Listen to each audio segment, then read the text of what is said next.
كل كلب بيجي يومه شوية شوية. Setiap anjing ada harinya, sekejap saja. Itu adalah pepatah Arab lama. Kami di barat juga ada pepatah seperti itu. Semakin banyak yang berubah, semakin banyak yang kekal sama. Atau adakah begitu? Pemerhatian wartawan Prancis abad ke-19, Jean-Baptiste Alphonse Karr, yang diulang dalam sebuah lagu abad ini oleh Bon Jovi, nampaknya menggambarkan intipati beberapa minggu kebelakangan ini. Untuk menyatakannya dengan lebih tepat, dan dalam konteks peristiwa semasa, semakin keadaan memuncak, semakin banyak yang kekal sama. Hampir 2 minggu telah berlalu sejak Amerika Syarikat dan Iran memperbaharui permusuhan dan nampaknya tiada apa-apa yang benar-benar berubah. Tetapi hakikatnya, setiap pihak sebenarnya cuba melihat siapa yang boleh bertahan lebih lama daripada pihak satu lagi. Iran tahu mereka berada di pihak yang lemah dalam situasi ini. Jadi mereka menggunakan segala cara dan mensasarkan semua sasaran yang mereka ada, bersama proksi mereka yang boleh mereka gunakan, termasuk yang rasmi seperti Houthi. Dan kemudian ada lagi bidak proksi lain yang mereka gunakan untuk memanipulasi keadaan. Saya akan terangkan sebentar lagi. Sementara itu, satu perkara jelas, selagi harga minyak kekal di bawah $100 setong, masa berpihak kepada Amerika Syarikat. Dengan Piala Dunia sudah berakhir, ulang tahun ke-250 juga sudah berlalu, isu-isu yang menyebabkan Amerika Syarikat menahan diri sehingga kini, satu perkara masih tinggal, pilihan raya pertengahan penggal EISES. Sehingga itu, peningkatan ekspor minyak yang memintas Teluk Parsi dan tidak semestinya melalui Selat Hormuz bermakna tiada keperluan untuk peningkatan ketegangan. Dan sebaik sahaja pilihan raya itu berlalu, pintu neraka seperti yang dijanjikan oleh Trump akan menimpa Kor Pengawal Revolusi Islam IRGC. Bekas tebusan Israel, Ramon Rimon Kirstub, menggambarkan keadaan dengan paling baik. Selepas dibebaskan dari tawanan, beliau dilihat di sini, berdiri tegak dan berkata sesuatu kepada penculiknya. Minggu ini, beliau akhirnya dibunuh oleh Israel. Dan dalam satu temu bual, Rimon mendedahkan apa yang beliau katakan kepadanya pada saat itu. Kul kalb biji yomu shwaya. Setiap anjing ada harinya, perlahan-lahan.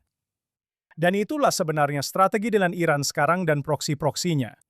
Daripada melakukan serangan besar-besaran sekali yang boleh mencetuskan perang habis-habisan, Amerika Syarikat telah memilih strategi penghakisan yang disasarkan, bertujuan untuk membawa Iran ke meja rundingan selepas aset strategik terkuatnya di darat dan di laut telah dineutralkan. Rancangan Amerika Syarikat adalah untuk memanfaatkan tempoh peluang 60 hari bagi membersihkan sepenuhnya Selat Hormuz dan kemudian dari kedudukan kuasa mutlak mencapai perjanjian kekal berkaitan isu nuklear. Di sana, dengan Teheran berada dalam keadaan lemah, syarat-syarat yang benar-benar keras untuk pelucutan keupayaan uranium akan dikenakan. Jika Iran tidak datang ke meja rundingan, serangan akan diteruskan. Sementara itu, satu perkara telah menjadi jelas. Ini adalah perang Amerika. Mereka sentiasa menjadi sasaran Iran dan golongan Islamis. Bagi mereka, Amerika adalah syaitan besar.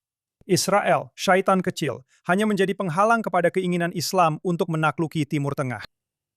Jadi sekarang, inilah pertempuran sebenar yang sedang berlaku.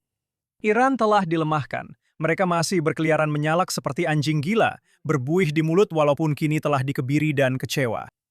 Dan Amerika Syarikat sedang mengancam untuk melepaskan ancaman sebenar, yaitu menggunakan Israel jika Iran tidak mengawal diri mereka. Sehingga kini, kami terpaksa menahan diri di Lubnan dan Gaza, serta menangguhkan tindakan terhadap Iran karena Amerika Syarikat yang membuat keputusan akhirnya.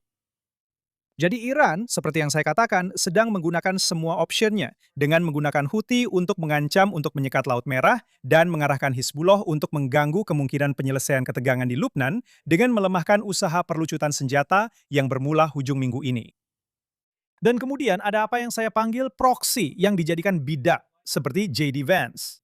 Dia gagal teruk dalam rundingan mengenai memorandum persefahaman karena dia mempercayai sekutu Islam Iran, Qatar, dan Pakistan bulat-bulat tanpa memahami bagaimana penipuan Islam berfungsi. Muncul dalam podcast Joe Rogan minggu lepas, Vance tidak menyebut masalah sebenar yang menggagalkan memorandum persefahaman itu. Bukan Iran yang meremehkan dan melanggar syarat-syarat itu. Ia juga bukan apa yang Trump katakan mengenainya.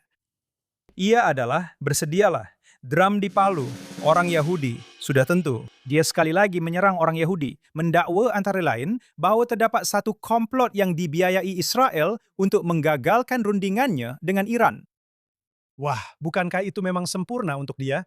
Tapi saya tahu tanpa sebarang keraguan bahawa memang ada orang dalam kerajaan Israel yang cuba seperti benar-benar mengubah dasar itu kerana mereka mahu meneruskan kempen ketenteraan. Ada beberapa orang dalam sistem mereka yang kita tahu tanpa sebarang keraguan sedang memanipulasi dan cuba mengubah pendapat awam Amerika supaya perang itu berterusan tanpa had. Sekali lagi, bukan ke arah apa-apa matlamat, tetapi hanya berterusan tanpa had.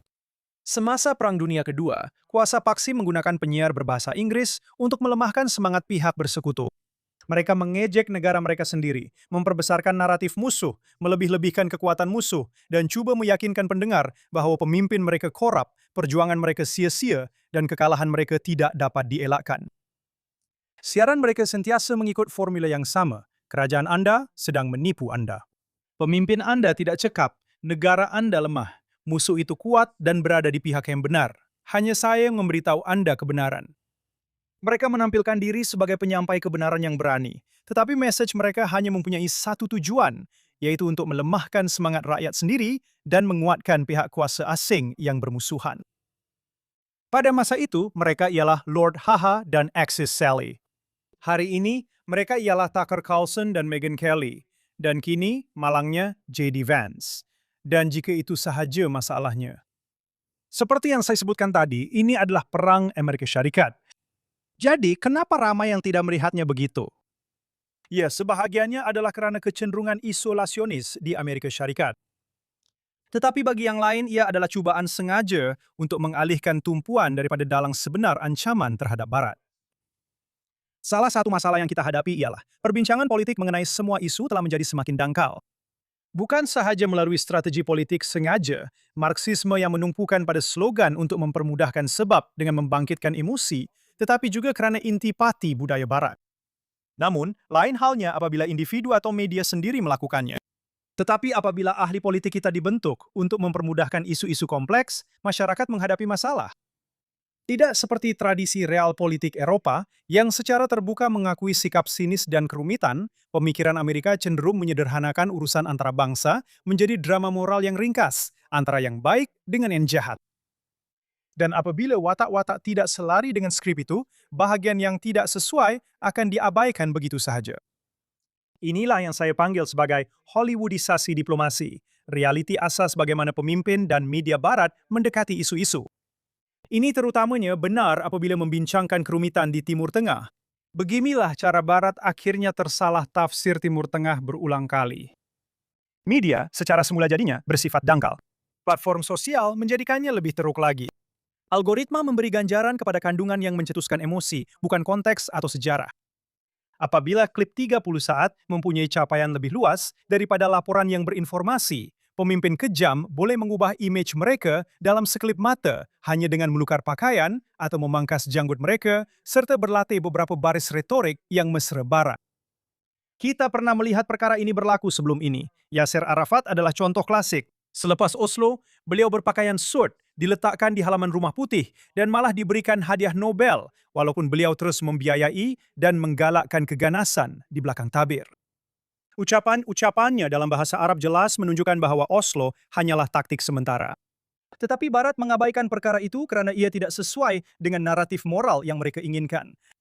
Dan kita sedang melihat corak yang sama hari ini dengan Al-Jolani, bekas komander Al-Qaeda di Syria.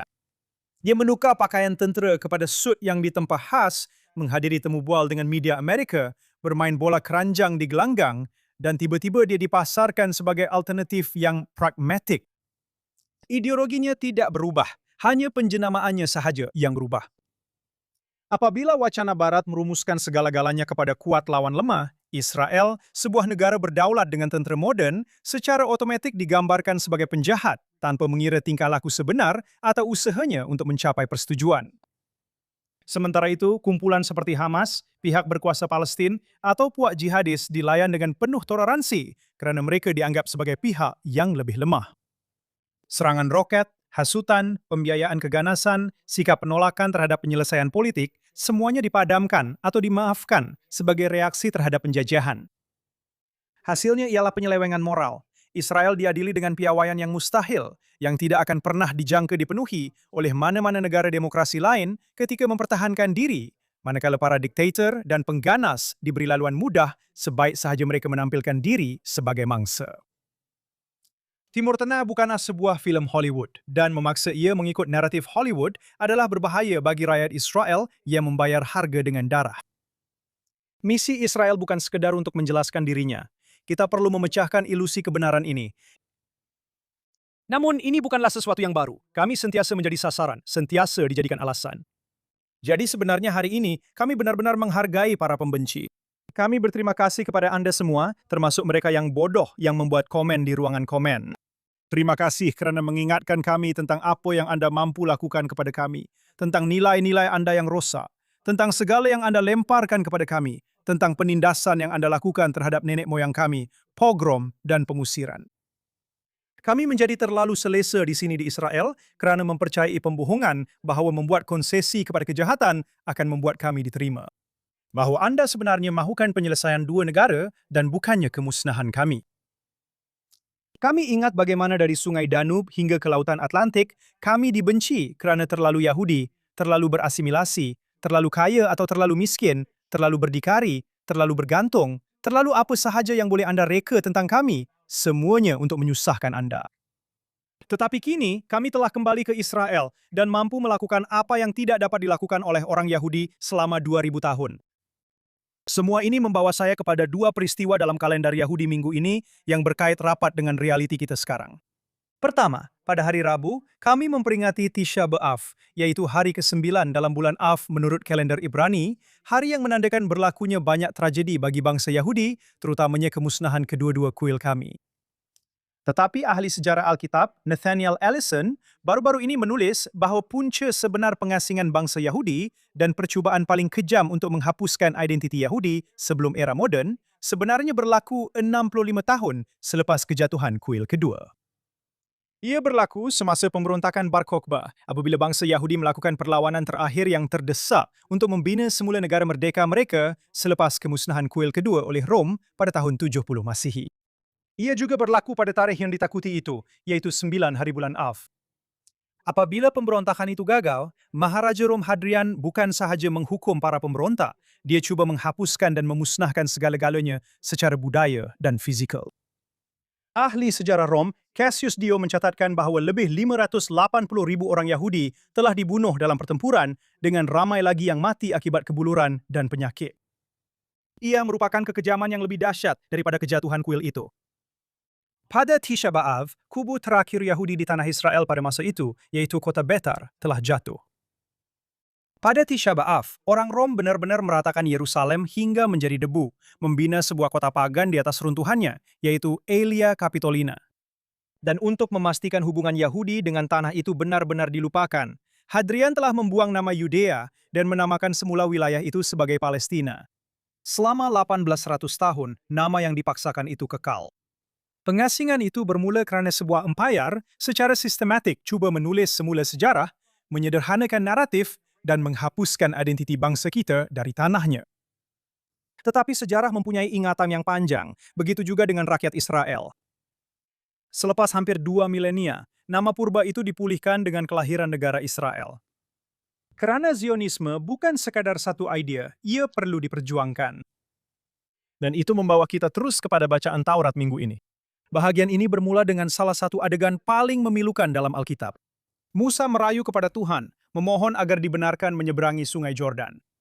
Dia menggunakan kata-kata, "Izinkan aku menyeberang, aku mohon kepadamu," dan melihat tanah yang baik itu. Musa tahu dia tidak akan memimpin bangsa Israel masuk ke tanah itu, tetapi keinginan terdalamnya hanyalah untuk menyentuh tanahnya. Tetapi apabila Musa mengulas kembali sejarah, mengapa generasi itu tidak dibenarkan masuk ke tanah itu, satu pengajaran penting muncul. Sarjana Alkitab terkemuka, Rav Uri Shervki, menunjukkan perbezaan penting antara bagaimana Musa dan Kaleb bin Yefuneh bertindak balas apabila para pengintip pada asalnya kembali dengan laporan menakutkan mereka tentang tanah Israel. Kaleb melangkah ke hadapan dengan tekad yang kuat, menyatakan, "Kita mesti naik dan menaklukkannya, kerana kita pasti dapat mengatasinya." Tetapi Musa mengambil pendekatan yang berbeza. Dia berkata kepada orang ramai, "Jangan takut, Tuhan akan berjuang untuk kamu, seperti yang dia lakukan di Mesir. Rav Shefki mengemukakan satu soalan yang mengejutkan. Mengapa Musa terus memilih untuk menjanjikan mukjizat? Memasuki tanah Israel sepatutnya menjadi satu peralihan kepada sesuatu yang sepatutnya berlaku secara semula jadi. Kesucian Israel sepatutnya dizahirkan melalui usaha manusia yang biasa, bukan melalui campur tangan adikodrati. Mukjizat adalah pelan sandaran apabila kita terlalu lemah. Tetapi tanah Israel menuntut agar kita berdiri di atas kaki sendiri. Karena Musa menilai bangsa itu terlalu lemah untuk bertempur secara biasa, kemurkaan Tuhan menyala dan generasi itu dilarang untuk masuk. Ulasan Rav Uri Shefki mendedahkan satu kebenaran asas. Tanah Israel bukanlah hadiah mistik yang dijatuhkan dari langit melalui mukjizat. Ia adalah satu realiti yang mesti dimenangi, dikekalkan melalui ikhtiar manusia, hukum alam, dan keberanian. Dengan membandingkan pendirian proaktif Caleb, kita mesti naik dan menaklukkannya. Dengan kebergantungan Musa kepada campur tangan ilahi, Tuhan akan berjuang untuk kamu. Rav Shefki menunjukkan perkara itu. Matlamat utama bangsa Yahudi adalah untuk keluar dari era padang pasir yang penuh kebergantungan dan memasuki era semula jadi, di mana kita mengambil tanggung jawab terhadap takdir kita sendiri.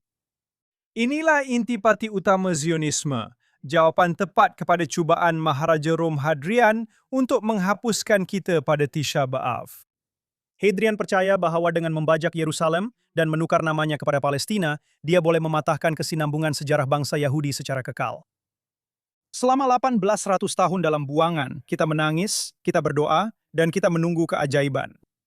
Tetapi Zionisme hari ini adalah detik di mana bangsa Yahudi menyalurkan semangat Kaleb. Kita sadar bahwa tanah Israel tidak akan dimiliki hanya dengan menunggu laut terbelah. Ia hanya akan menjadi milik kita apabila kita berusaha untuk memulihkannya, membinanya, membuktikan diri kita layak untuk menetap di sana melalui tindakan kita sendiri, pengorbanan kita sendiri, kedaulatan kita sendiri. Apabila kita bangkit dan berjuang untuknya, barulah kita layak memilikinya. Sebuah negara yang memilih secara aktif untuk membentuk takdirnya sendiri, berjuang untuk tanah airnya, dan berdiri teguh menghadapi sejarah, itulah negara yang tidak akan pernah dapat dipadamkan. Saya Daniel Simon, terima kasih karena bersama saya di sini di JNS TV di Baitul Maqdis, Israel. Shabbat Shalom, dan saya akan jumpa Anda lagi minggu hadapan.